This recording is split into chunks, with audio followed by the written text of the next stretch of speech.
వస్తుంది.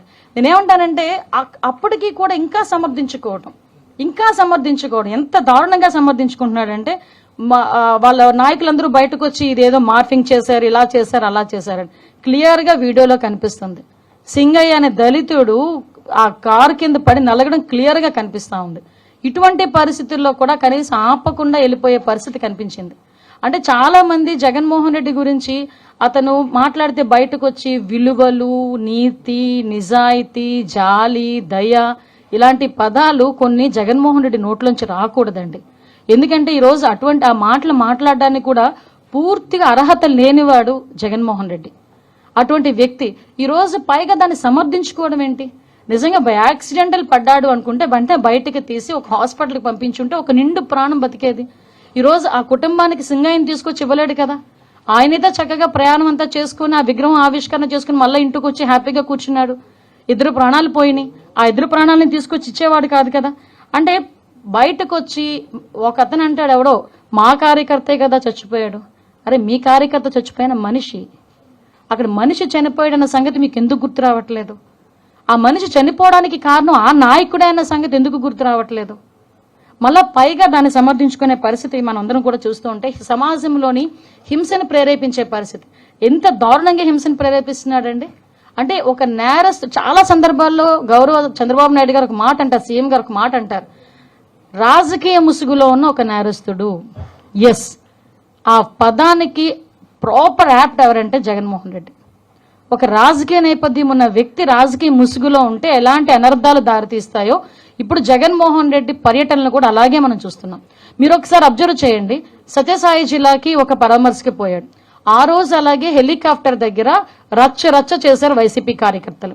తర్వాత హెలికాప్టర్ ఏదో పని చేయట్లేదు, ఏదో సాంకేతిక లోపం ఉందని బై రోడ్ వెళ్తూ ఓ పెద్ద రోడ్ షో చేసుకుని వెళ్ళాడు. తర్వాత మనకి పొదిలి వెళ్ళారు, రైతుల గురించి అని చెప్పేసి వెళ్ళారు. ఆ రోజు అదే టైంలో జరిగిన కృష్ణంరాజు ఇన్సిడెంట్ సంబంధించి సాక్షి టీవీలో అమరావతి మహిళల గురించి తప్పుడుగా మాట్లాడారని అక్కడ పక్కన ఎవరో ఒక చిన్న ధర్నా చేస్తా ఉంటే ప్లకార్డ్స్ పట్టుకుంటే వైసీపీ కార్యకర్తలు పోలీసులను కూడా రాళ్లు ఇచ్చి కొట్టే పరిస్థితి కనిపించింది. ఇలాంటి నేపథ్యంలో చాలా క్లియర్ గా మనకి ఈ రెంటపల్లి వెళ్ళేటప్పుడు మా ఎస్పీ గారు చాలా క్లియర్ గా చెప్పారు, సార్ ఇంతమంది వెళ్ళేటప్పుడు మేము ఇబ్బంది పడతాం, Z+ సెక్యూరిటీ ఉన్న వ్యక్తికి ప్రొటెక్షన్ ఇవ్వాలంటే ఆ రోడ్లో పనికిరాదు, సో మీరు కొంచెం మాకు సహకరించండి అని చాలా క్లియర్ గా చెప్పినప్పటికీ అతను ఈరోజు బల ప్రదర్శన అనుకున్నాడు. అంటే ఒక పరామర్శకి వెళ్ళేటప్పుడు కనీసం మీకు విషయం చెప్పనండి, అంటే ఇక్కడ సందర్భం బట్టి చెప్పాలి కాబట్టి చెప్తున్నా. లోకేష్ బాబు గారు ఆయన రాజకీయంలోకి వచ్చి ఎన్ని సంవత్సరాలు మీకు తెలుసు. ఏదైనా పరామర్శకి వెళ్ళినప్పుడు ఎవరైనా వచ్చి సెల్ఫీ అడిగితే ఏమంటారో తెలుసా ఆయన?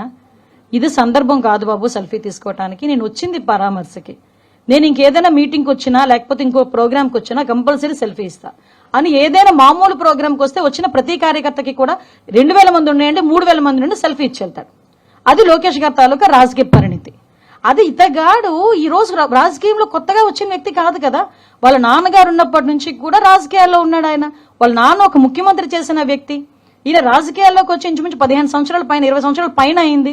అటువంటి వ్యక్తి కనీసం ఒక మనిషి ప్రాణం గురించి, సొంత వైసీపీ కార్యకర్త ప్రాణం గురించి కూడా ఆలోచన చేయకుండా పక్కకి ఈడ్చిన ట్వీట్ చేసి అతని ప్రోగ్రామ్ ను ముందుకు నడిపించుకున్నాడంటే ఇతను పరామర్శ అన్న పేరుకే గానీ అతని బల ప్రదర్శన అన్నది చాలా క్లియర్ గా మనకందరికి అర్థమవుతుంది. మాట్లాడితే నాకు భద్రత లేదు అని మాట్లాడతారు. మేము ఎంత క్లియర్ గా Z+ సెక్యూరిటీ అన్న పర్సన్ కి ఎంత భద్రత ఇవ్వాలో అంత భద్రత కూడా పోలీస్ డిపార్ట్మెంట్ వాళ్ళు ఇస్తున్నారు. ఈవెన్ దో ఆయనకి ఇచ్చిన బుల్లెట్ ప్రూఫ్ వెహికల్ కూడా ఆయనకి ప్రతిరోజు ఆయన దగ్గర ఉంటుంది. కానీ ఆయన ఎక్కరు బుల్లెట్ ప్రూఫ్ వెహికల్. మేము ఇచ్చిన వెహికల్ ఆయన ఎక్కరు, ఆయన సొంత వెహికల్లో వెళ్తానంటాడు ఆయన.